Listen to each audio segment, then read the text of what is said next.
Madame, Monsieur, bonsoir et bienvenue dans l'invité de la rédaction de Médien TV et de 8 pour le Raid solidaire Sahraouia.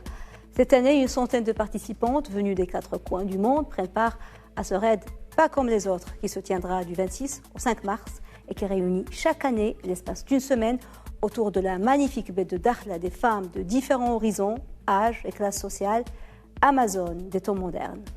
Faire le raid Sahraouia, c'est un peu défier tous les éléments de la nature, le sable, le vent, l'eau, la chaleur, mais c'est surtout lancer un défi à soi-même, se surpasser pour les autres, par solidarité et altruisme. Et pour en savoir plus sur cette 8e édition, cette expérience unique 100% féminine, 100% humaine, nous avons le plaisir de recevoir ce soir sur notre plateau Leïla Ouachi, présidente de l'association La Grande Dakhla qui organise l'événement Sahraouia. Leïla Ouachi, bonsoir et merci beaucoup d'avoir accepté notre invitation. Bonsoir, je vous remercie pour l'invitation. Alors, Leïla Ouachi, avant de parler du programme et des nouveautés, de la particularité de cette 8e édition Sahraouia, je voudrais revenir un petit peu en arrière, un petit saut dans le temps pour savoir comment a germé cette magnifique idée de lancer Sahraouia, de vous lancer dans ce projet très beau, très noble, mais qui n'est pas facile à organiser. Comment a germé l'idée? Alors, d'abord, ce qu'il faut savoir, c'est que ça fait plus de 15 ans que je suis sur Dakhla et que j'ai pas mal contribué donc, avec mon partenaire à la promotion de cette ville à travers un certain nombre d'événements, et notamment le championnat de kitesurf, et puis à travers aussi des investissements. Donc, arrivé un moment où on a réfléchi ensemble à vouloir faire une promotion de Dakhla de manière différente. Et on s'est tout simplement inspiré de ce qui se fait déjà, parce qu'il y a des raids un peu dans le monde, comme le raid Amazon et d'autres. Juste que nous, on a ramené ça à quelque chose de beaucoup plus humain, un raid qui va faire un peu la découverte de cette baie de Dakhla et de sa nature, un raid 100% féminin, parce que on voulait avoir quelque chose pour la femme, parce qu'on est très inspiré justement de la femme de la région et de nos provinces du Sud, à travers toutes les valeurs qu'elle véhicule. Et puis un raid qui aussi va être solidaire, qui va promouvoir justement tout cet esprit de solidarité que prône la femme, qu'elle soit mère, enfant, fille ou épouse. Oui, donc l'idée est partie de là, mais la noblesse et l'originalité du raid Sahraouia, au-delà de la compétition sportive et de la grande beauté du site de la baie de Dakhla, réside dans son concept, on en vient de parler, son concept même, puisque les équipes participantes, elles participent pour gagner, mais en fait, elles le font chacune pour une association. Expliquez-nous ce concept et ce que vous avez pu concrétiser jusque-là, justement pour ces associations. Vous avez travaillé pour plusieurs associations. Alors, bon, d'abord, il faut savoir que de la première édition à maintenant, il y a eu beaucoup de chemin. Oui. Parce qu'au départ, les femmes qui étaient inscrites l'été dans le cadre d'une responsabilité sociale d'entreprise à travers leur entreprise, et donc on allait nous-mêmes un peu vendre cette idée, essayer de sélectionner et faire participer ces femmes. Donc déjà, il fallait les convaincre de participer, de venir 5 jours, et pendant 5 jours faire une compétition. C'est pratiquement 100 km toute la semaine, à multisport, qui n'est pas facile, pour laquelle il faut se préparer. La deuxième des choses, c'était les convaincre et qu'elles soient à 2, en binôme. Donc l'esprit déjà de la solidarité commence à 2. Et la troisième des choses, leur dire, mais vous le faites pour une association. Vous êtes dans le dépassement de soi, mais vous allez au-delà de ça, parce que vous devez être solidaire pour une cause. Alors, au début, on avait déjà celles qui venaient faire du sport, celles qui venaient se dire « Ah, je vais vivre une aventure, voilà, je vais découvrir Dakhla ». Et puis celles qui se disaient « Ah oui, je vais le faire pour une association ». Mais aujourd'hui, les 3 composantes seront réunies. Et aujourd'hui, toutes les femmes qui participent, et je vous dis que ce soit à travers leur entreprise ou à travers une participation personnelle, et on a beaucoup plus de participantes qui viennent à titre individuels, par équipe de 2, et qui viennent aujourd'hui pour dire « je viens pour soutenir telle association ». Nous avons une 40aine d'associations représentées cette année, avec toutes celles qui choisissent évidemment celles que nous accompagnons chaque année. Et franchement, aujourd'hui, on est contents, tous les organisateurs, on est arrivés à une maturité où toutes ces femmes, parce qu'il faut le faire, hein, une semaine, et vous avez vu les épreuves, etc., de venir. Alors, ce que je veux dire, c'est que c'est un raid qui s'adresse à toutes les femmes. Oui, ce que vous m'avez dit qui est très intéressant, c'est que ça fait à peu près 3 ans que les participantes, elles vont chercher elles-mêmes leurs sponsors. C'est ça qui est extraordinaire. L'engagement, pour celles qui peuvent, va au-delà de venir et se dépenser pendant une semaine, mais décrocher, ne pas attendre un financement. Alors, effectivement, aujourd'hui, je suis très fière de toutes ces femmes parce que ce dépassement de soi, déjà, est arrivé à maturité dans le sens où elles sont tellement convaincues de la cause qu'elles vont défendre. Elles sont tellement convaincues que leur participation va donner quelque chose qu'aujourd'hui, elles se sont prises en charge elles-mêmes. Et elles sont en train de convaincre des partenaires à leur assurer un sponsoring et en même temps de faire aussi des levées de fonds pour leurs associations respectives. Oui. Et c'est extraordinaire parce que je tire chapeau à toutes ces femmes parce qu'elles y arrivent. Alors, Sahraouia, on a dit ça, on l'a compris, c'est un hymne pour la solidarité. On le voit à chaque édition pour la paix aussi, parce qu'il y a des participantes de tous les pays, de toutes les religions, et un hommage pour les femmes. Et c'est pas pour rien que vous le faites généralement coïncider avec le 8 mars, une semaine avant ou après. Mais il ne faut pas oublier que c'est une compétition sportive aussi, et c'est du sport extrême parfois. Vous avez dernièrement apporté des modifications au déroulement et aux étapes de Sahraouia. Qu'est-ce qui a changé principalement? C'est devenu beaucoup plus palpitant. C'est devenu... Alors, effectivement, d'abord, on essaie de tenir compte des remarques des anciennes participantes. Mais en même temps, en fait, comme j'ai dit, ce raid a une particularité, c'est cette particularité humaine et chaleureuse et conviviale. Donc, je ne voudrais pas enlever une partie, nous ne souhaitons pas enlever une partie du plaisir à ces femmes qui viennent. Donc, il faut qu'elles le vivent avec beaucoup de plaisir, avec beaucoup de fans. Bien sûr, il y a des concurrentes qui veulent être les premières sur le podium pour avoir justement leur chèque qui va à leur association. Mais il y a toutes celles qui viennent, qui se disent je vais le faire et je vais y aller jusqu'au bout. Mais je le fais parce que j'y crois, parce que c'est un dépassement, parce que je le fais pour une cause. Et donc, on a voulu rendre les choses plus fun, ce qui fait que nous sommes dans des jours où nous avons 4 ou 5 disciplines un peu pour changer. Il y a du canoë, il y a du VTT, il y a de la course à pied, il y a du bootcamp, il y a du rappel. Et donc, il y a tout un changement pour leur permettre de le vivre pleinement et de le vivre aussi, pas dans la souffrance, mais dans le plaisir. Dans le plaisir. Voilà. Alors, vous en êtes aujourd'hui à votre 8e édition. Le Raid Sahraoui a acquis au fil des années une véritable notoriété internationale. Il est reconnu, il est bien installé. C'est aussi une très belle promotion pour Dakhla, pour les provinces du Sud, pour le tourisme au Maroc. Et vous êtes engagé depuis plusieurs années pour cette ville de Dakhla, et pas seulement à travers Sahraouia. Et je voudrais justement, là, on arrive à cette édition. Quelle est la particularité de cette édition, la 8e, par rapport aux autres, qui n'est pas facile, parce qu'on est toujours en pleine pandémie? Absolument. Quelle est sa particularité? Alors, d'abord, il faut savoir que ce raid participe pleinement à la promotion de nos provinces du Sud et de Dakhla et de toute la région, sachant qu'il est très médiatisé, très suivi aujourd'hui à travers aussi bien la presse nationale qu'internationale et à travers les réseaux sociaux. Donc, on a installé cette marque un peu. Je pense qu'il y a encore un peu de travail à faire, mais aujourd'hui, on a quelque chose comme on a beaucoup de continents, je pense 10 ou 12 pays qui participent.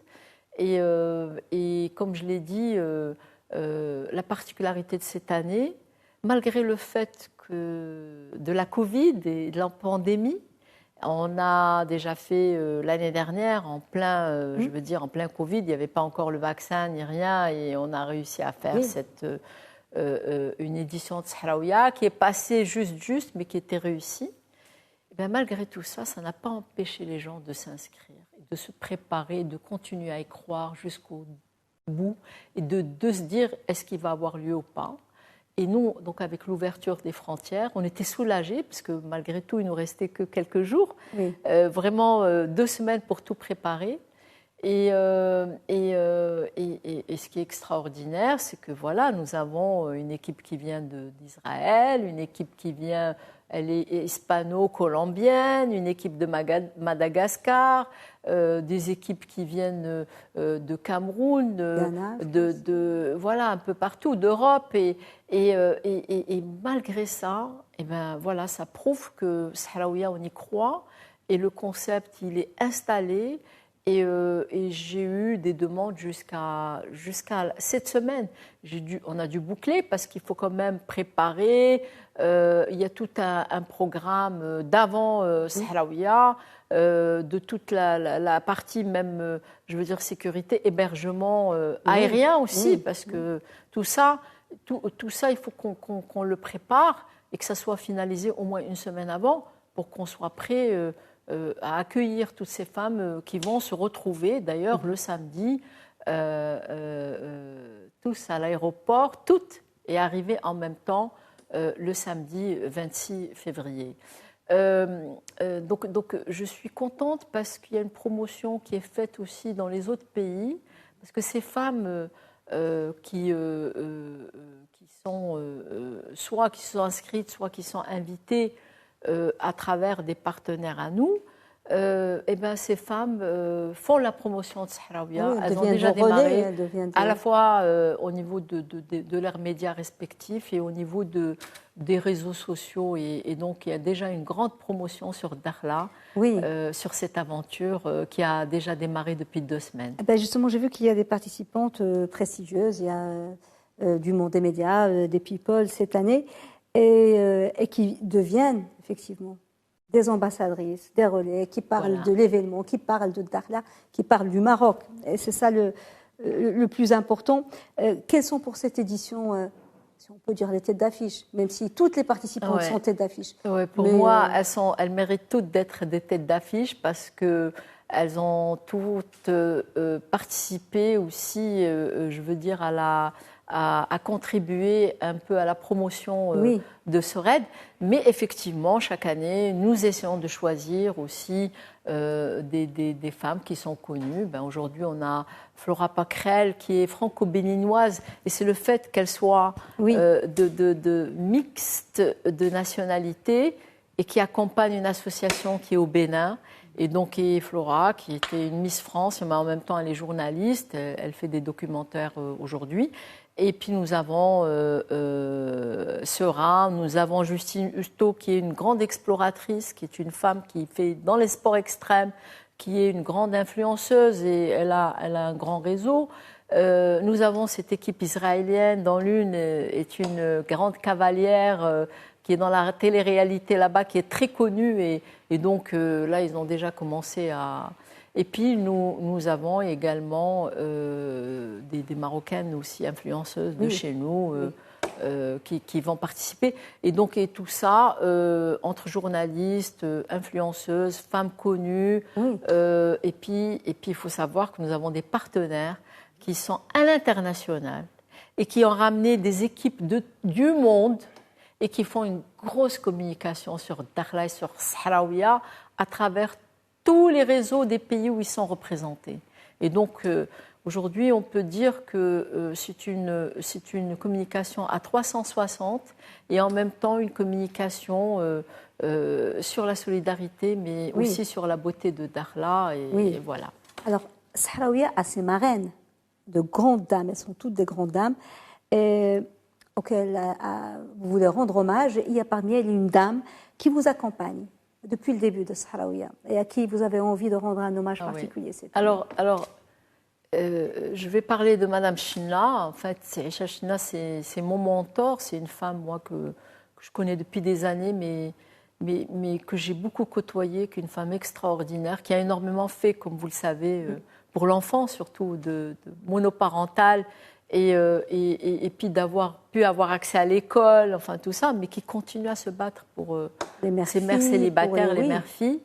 et qui est aujourd'hui connue dans le monde, mais aujourd'hui elle est très fatiguée, Mme China, énormément.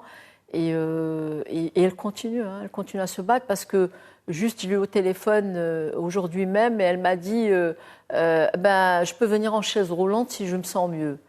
Donc elle continue donc à travailler. Elle a aussi trois équipes qui vont courir pour Solidarité Féminine.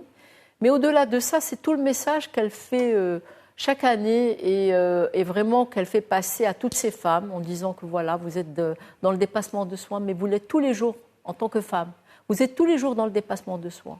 Vous êtes tous les jours en train de vous battre pour votre foyer, pour vos enfants, pour votre travail. Vous êtes des femmes, vous êtes des courageuses. Mais ces femmes-là qui sont monoparentales et qui gardent leur enfant le sont doublement.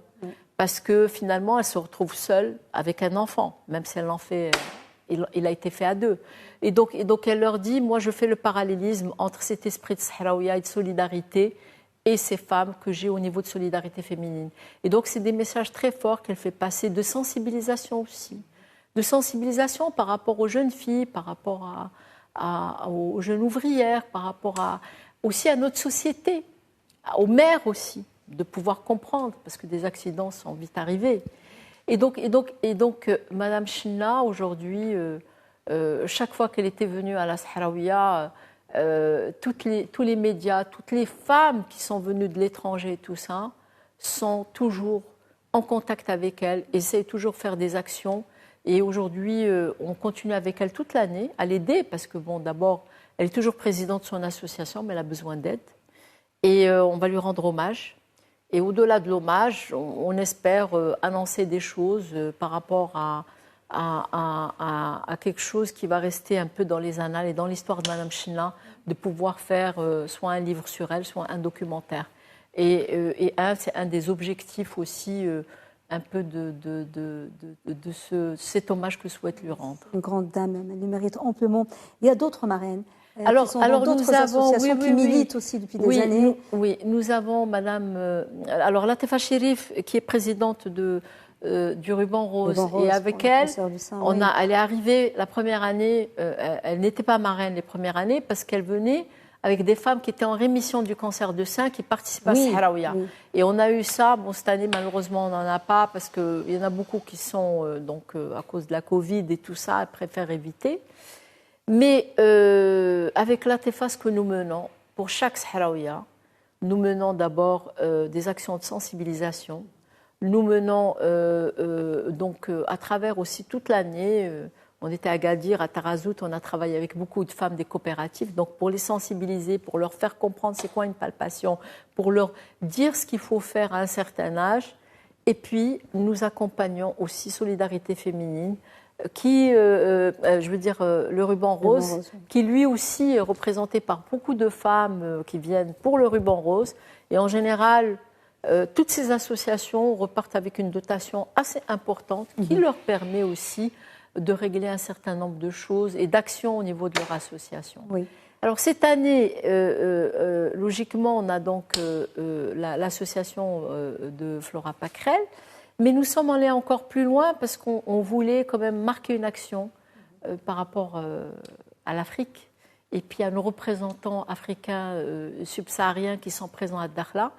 Donc vous savez qu'il y a une grosse communauté aujourd'hui de migrants qui se sont installés, mais qui ont leurs papiers et qui travaillent aujourd'hui dans plusieurs domaines, la restauration, le tourisme et un certain. Et il y a une association féminine qui s'est créée. Et cette association, elle a un objectif, elle veut lancer une crèche pour leurs propres enfants. Et aujourd'hui, Sahraouia va les aider pour le lancement de cette crèche. Donc cette association sera représentée, c'est l'association des femmes sénégalaises, et elle sera présente dans nos actions sociales. Alors, Sahraouia, elle est bien installée. Vous avez un grand réseau sur lequel vous voulez capitaliser et vous avez des projets, des perspectives. Vous voulez dépasser ce cadre ponctuel pour aller à autre chose. Dévoilez-nous un petit peu les ambitions ou les projets d'avenir. Alors, ce qu'on souhaite, c'est qu'on est en train de monter une plateforme, mais en même temps, je souhaite créer la fondation Sahraouia. Et donc, à travers cette fondation Sahraouia, on a cette plateforme sociale.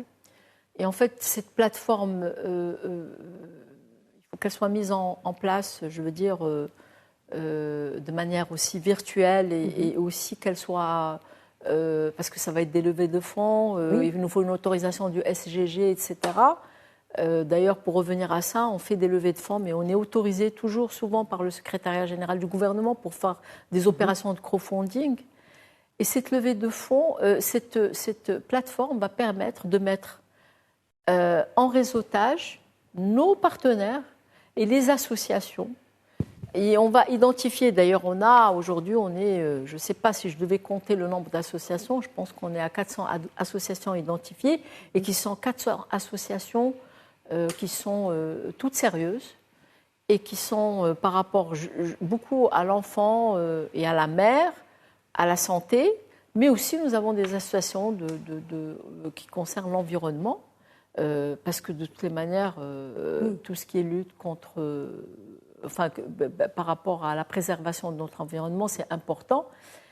Et donc, les mettre en réseau, parce que souvent, nous avons des gens, aujourd'hui, on est crédible, qui nous appellent pour nous dire, voilà, on a une opération responsabilité sociale, on souhaite faire des actions, proposez-nous des associations. Mais nous, cette plateforme, elle doit assurer tout le suivi, donc collecter les fonds, les remettre aux associations, mais avoir des rapports, savoir, d'ailleurs, toutes les filles qui partent avec un chèque au profit de leur association, ces chèques-là, normalement, nous avons un rapport que nous remettons dans lequel on sait vers quoi il est allé cet argent. Et donc aujourd'hui, ça peut aller même plus loin, de la formation, de l'expertise et aussi de l'aide à mieux organiser et structurer l'association en étant accompagnée de toutes ces participantes qui vont être des bénévoles et des ambassadrices donc, de Sahraouia. En attendant que cette plateforme, cette fondation voit le jour, on l'espère du fond du cœur, on rappelle les dates de Sahraouia, l'événement Raid Solidarité Sahraouia du 26 février au 5 mars à Dakhla. Leila Ouachi, merci beaucoup d'avoir été avec nous. C'est moi qui vous remercie. Je rappelle que vous êtes présidente de l'association Lagan Dakhla qui organise l'événement Sahraouia. Merci beaucoup. C'est moi qui vous bon raid. Merci. Madame, Monsieur, merci de nous avoir suivis. Bonne suite des programmes sur Média TV. Très belle soirée.